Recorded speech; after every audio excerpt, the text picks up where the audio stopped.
भी वहां से हम देख रहे हैं कि प्रेशर फिर से बिल्ड होता हुआ दिख रहा है। निफ्टी है करीब 100 अंक नीचे। निफ्टी बैंक की बात करें तो 200 अंकों की गिरावट है और 1700 शेयर इस वक्त गिरावट के साथ कारोबार कर रहे हैं। 1000 से थोड़े से ज्यादा शेयरों में आज हम मजबूती का रुख देख रहे हैं। तो ओवरऑल जो सेंटिमेंट बाजार का है वो थोड़ा सा नेगेटिव साइड पर जरूर है। कुछ कुछ नतीजों का असर है और कुछ कुछ हम देख रहे हैं कि जो ऑटो बिक्री के कमजोर आंकड़े आए थे उसका असर हम देख रहे हैं। हीरो मोटो करीब 4.25% टूट गया क्योंकि घरेलू बिक्री में 8% के आसपास की गिरावट हमने देखी अक्टूबर में। पावर ग्रिड के नंबर ऑलमोस्ट हर फ्रंट पर कमजोर आए और 3% ये गिर के कारोबार कर रहा है।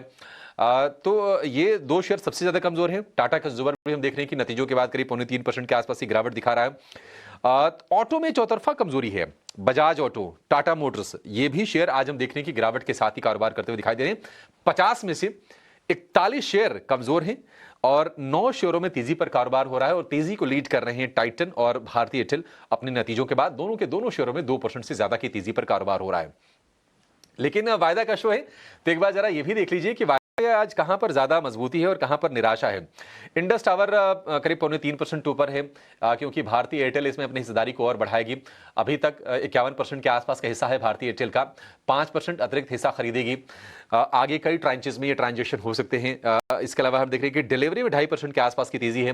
टाइटन के नंबर अच्छे आए थे, शुरुआत थोड़ी स्लो की लेकिन उसके बाद गियर शिफ्टिंग हो रही है। टाइटन में 2.5% की मजबूती यहां पर है। भारतीय एयरटेल के नंबर अनुमान के मुताबिक आए थे। भारतीय एयरटेल करीब 2% की तेजी के साथ कारोबार कर रहा है और जो फाइनेंशियल स्टॉक्स हैं उसमें हम देख रहे हैं मिनिमम फाइनेंस में करीब 1.5% के आसपास की तेजी पर कारोबार हो रहा है।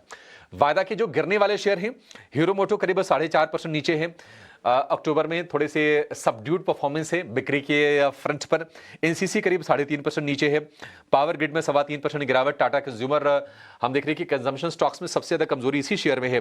और सीडीएसएल कल थोड़ी सी रिकवरी आई तो थी लेकिन आज फिर से रिवर्सल हम देख रहे हैं। सीडीएसएल करीब करीब 3.25% की गिरावट के साथ कारोबार कर रहा है। तो वायदा के 5 चढ़ने वाले शेयर और 5 गिरने वाले शेयर तस्वीर आपके सामने है।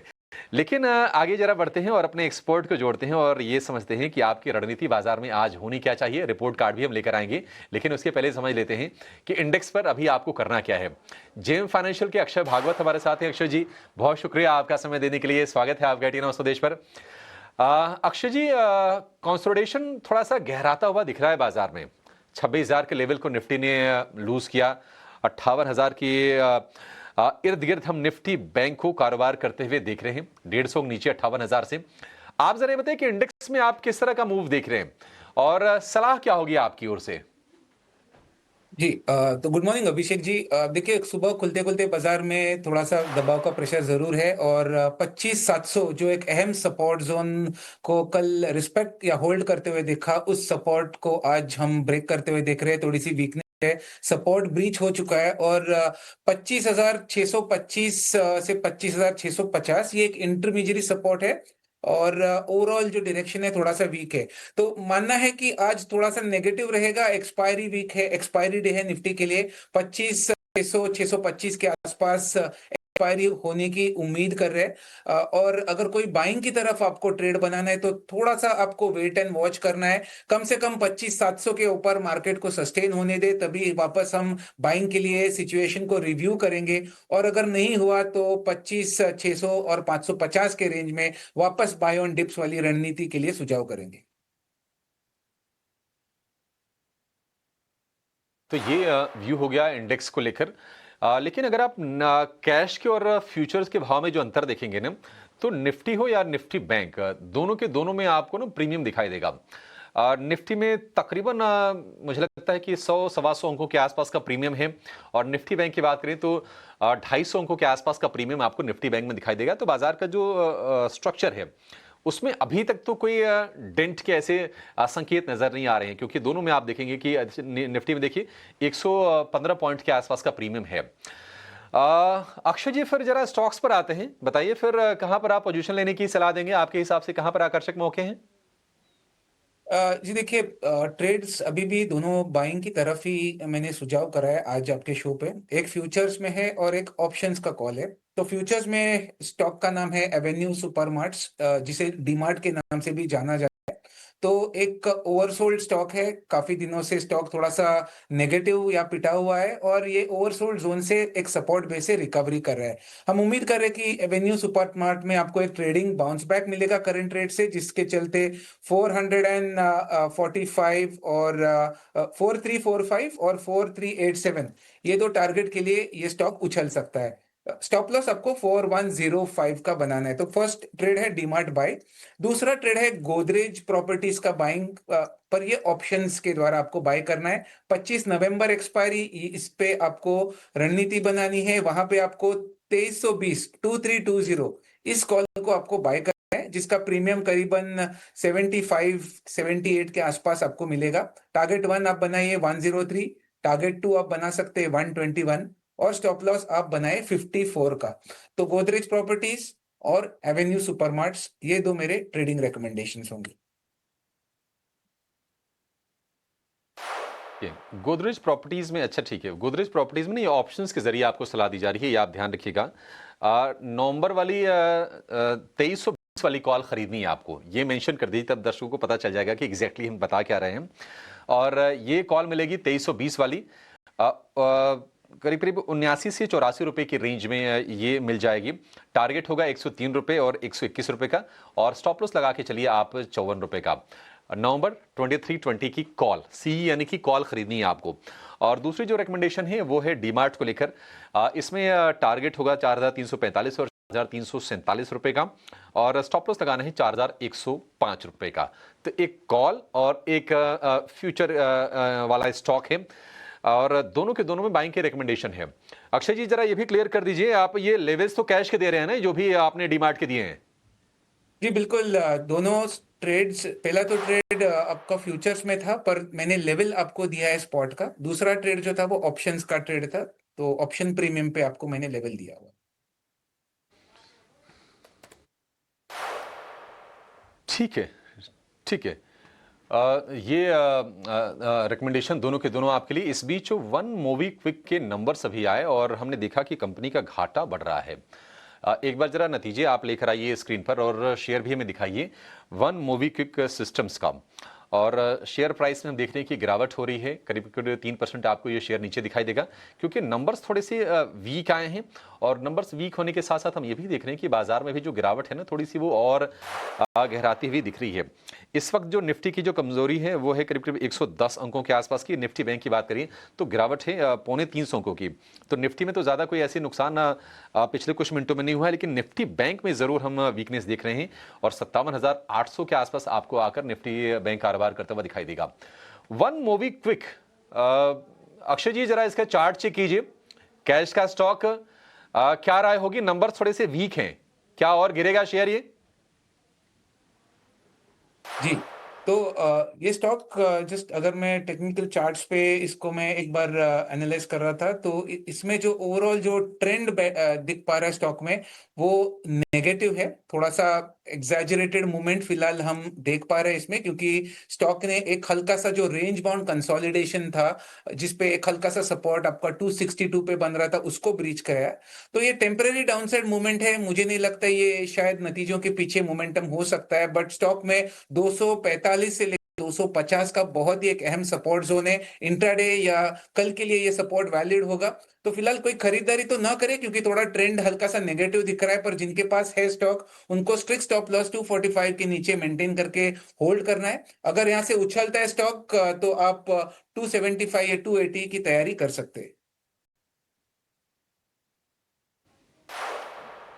ठीक है, वन मूवी क्विक को लेकर ये भी, लेकिन चलिए अब ये जान लेते हैं कि वायदा में आज कहां पर हो रही है तेजी। तेजी होने की दो वजह होती है, एक तो होती है फ्रेश लॉन्ग यानी कि नई खरीदारी होती है, और दूसरी होती है कि जहां पर शॉर्ट होते हैं, बिकवाली पहले हो चुकी होती है, उन शॉर्ट्स की कवरिंग होती है। तो दो वजह तेजी की होती हैं, और कुछ अच्छे स्टॉक्स हमने आइडेंटिफाई किए हैं और उस पर लेंगे अक्षय जी की राय।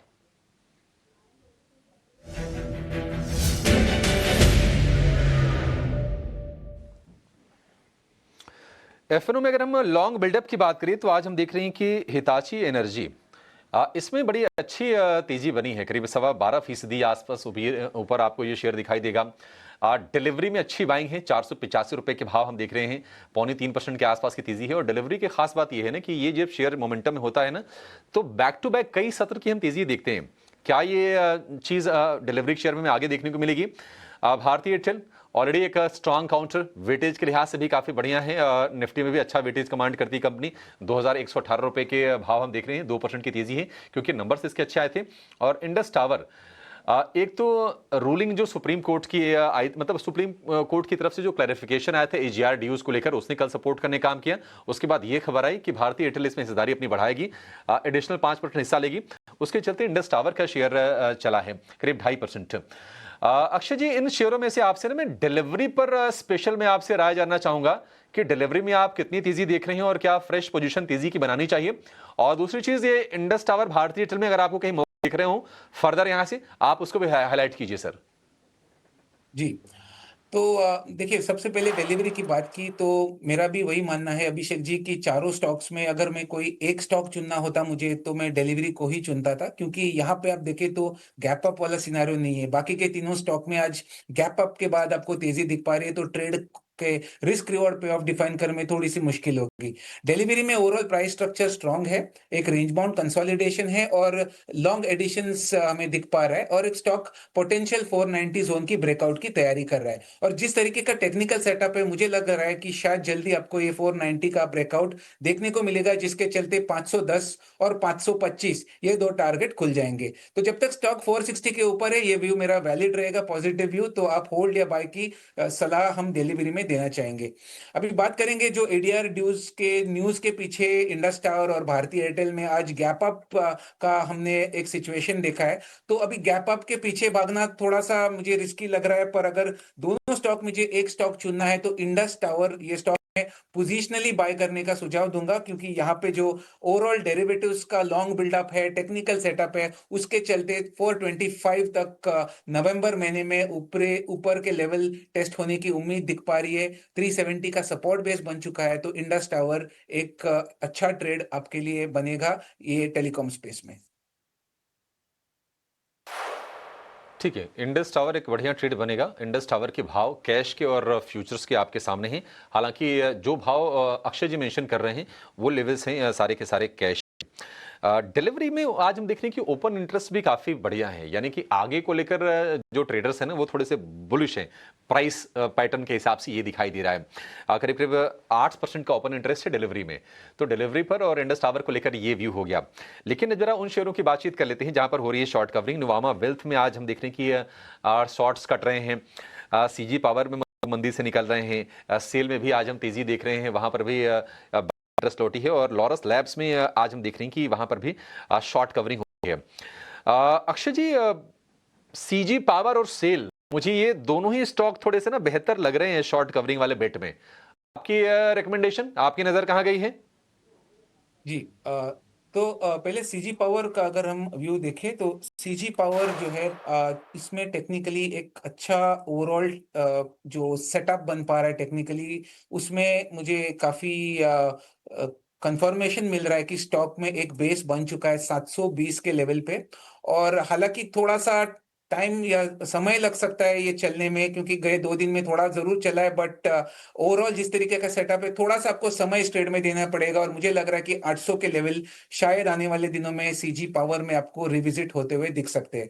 तो होल्ड करने की सलाह है। 720 के नीचे आपका स्टॉप लॉस बनेगा, पॉजिटिव व्यू बनेगा, थोड़ा सा टाइम ज्यादा लगेगा चलने में, ये मेरा मानना है। तो सीजी पावर पॉजिटिव रहेगा। दूसरा अभिषेक जी मैं मिस कर गया स्टॉक का नाम। दूसरा से sir cell. Cell. Cell cell पर में व्यू चाहिए।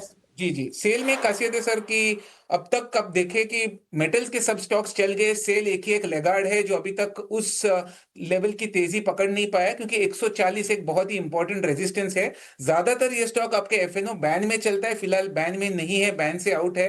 बट कहीं ना कहीं 140 के ऊपर ये स्टॉक सस्टेन टेक्निकली होना बहुत जरूरी है। अगर ये 140 के ऊपर सस्टेन हो जाता है तो आप 150 55 की तैयारी कर सकते हैं। पर फिलहाल सपोर्ट रेजिस्टेंस के नीचे चल रहा है, तो थोड़ा सा आपको सतर्क रहना है। 140 के ऊपर ही अब मैं बाइंग की रिकमेंडेशन सेल में देना पसंद करूंगा। ठीक है, 140 के ऊपर भी बाइंग की रिकमेंडेशन होगी। इस बीच देखिए डायनामैटिक टेक्नोलॉजीज को लेकर खबर आ रही है कि 5th जेन फाइटर जेट के लिए इन्होंने करार किया है। किसके साथ करार किया है? क्या ये रक्षा मंत्रालय के साथ कोई करार है, किसी और कंपनी के साथ कोई करार है? इसकी डिटेल्स भी सामने हम लेकर आएंगे, कोशिश करेंगे। फिलहाल 5.5% ऊपर आपको ये शेयर दिखाई देगा। लेकिन चलिए छोटे से ब्रेक का वक्त हो गया है। ब्रेक के बाद देखेंगे कि आज कहां पर तेजी के सौदे कट रहे हैं और कहां पर फ्रेश शॉट्स इनिशिएट हो रहे हैं, यानी कि मंदी वाले शेयरों की बातचीत करेंगे और आपके लिए आकर्षक ट्रेड खोजने की हम कोशिश करेंगे।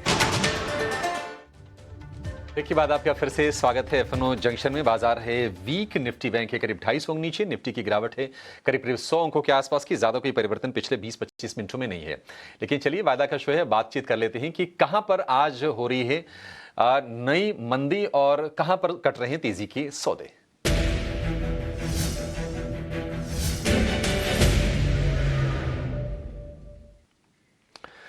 तो तेजी के सौदे जहां पर कट रहे हैं, पहले लॉन्ग अनवाइंडिंग की बात लेते हैं। प्रेस्टीज में हम देख रहे हैं कि आज थोड़ा सा मंदी करने वाले हावी होते दिख रहे हैं।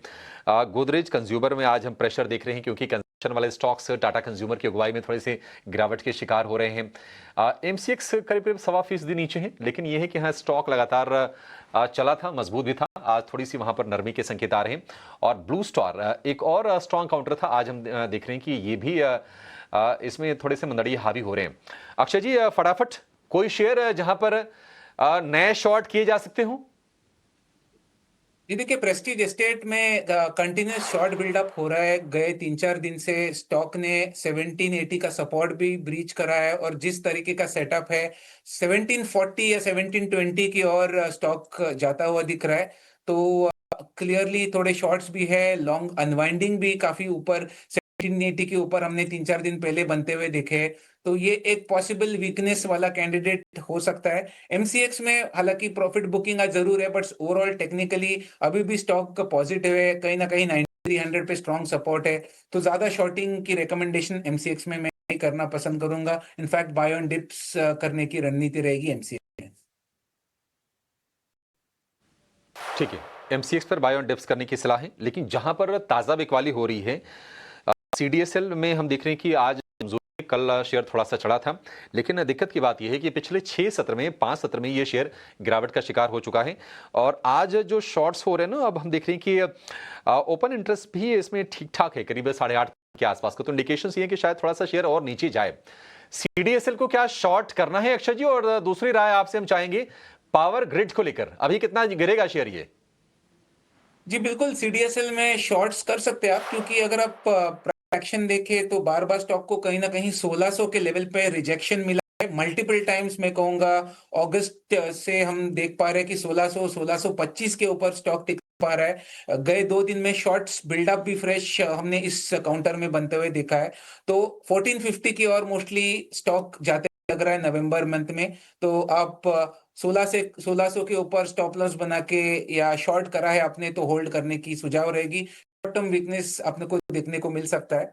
और पावर ग्रिड की बात करें तो पावर स्टॉक्स मोर और लेस अभी एक न्यूट्रल सेटअप में है, बट कहीं ना कहीं जिस तरीके का गैप डाउन के बाद पावर ग्रिड खुला है तो मोस्ट प्रोबेबली 270 तक स्टॉक जा सकता है। तो अगर आपके पास है, शॉर्ट टर्म का व्यू है, तो एक बार एग्जिट कर ले, क्योंकि 270 मोस्ट प्रोबेबली जा रहा है। शॉर्ट करने की सुझाव नहीं रहेगी क्योंकि ऑलरेडी गैप डाउन हो चुका है, रिस्क रिवॉर्ड नहीं बैठ पा रहा है। 275 के आसपास अगर थोड़ा सा रिकवरी 280-85 के आसपास रिकवरी होता है पावर ग्रिड, तभी आप शॉर्ट करने की सोचे। फिलहाल रिस्क रिवॉर्ड नहीं बैठ पा रहा है पावर ग्रिड के शॉर्ट्स में। ठीक है, इतना गिरने के बाद रिस्क रिवॉर्ड ठीक नहीं है। 280-85 के रेंज में जाए तो आप पावर ग्रिड को शॉर्ट करने की सोच सकते हैं, लेकिन सीडीएसएल में यहां से भी बिकवाली करके शेयर में पैसे बनाने के मौके आपको मिल सकते हैं। तो ये राय है। एफएनओ में जो भी चीजें हो सकती है, हमने सारी की सारी चीजें चर्चा की अक्षय जी से। अच्छा, एक कॉमेंट आ रहा था कि बजाज फाइनेंस का कि फेस्टिव सीजन में लोन वॉल्यूम में 27% की बढ़ोतरी आई है और जीएसटी में रिडक्शन के चलते भी इस बढ़ोतरी को सपोर्ट मिला है। शेयर की बढ़त के साथ ही कारोबार कर रहा है। आगे चलिए इस पर कभी बातचीत कर लेंगे। फिलहाल इस शो को यहीं पर समाप्त करने का समय हो गया है। अक्षय जी, बहुत शुक्रिया आज हमें समय देने के लिए और विस्तार से तमाम स्टॉक्स पर अपनी राय हमसे साझा करने के लिए और हमारे दर्शकों की पैसे बनाने में मदद करने के लिए। लेकिन जाते जाते आपको बता दें कि महीने की शुरुआत में अक्सर बड़े बड़े पैसों के काम होते हैं, जैसे सैलरी आती है, बिल भरने होते हैं, खर्चों की प्लानिंग होती है।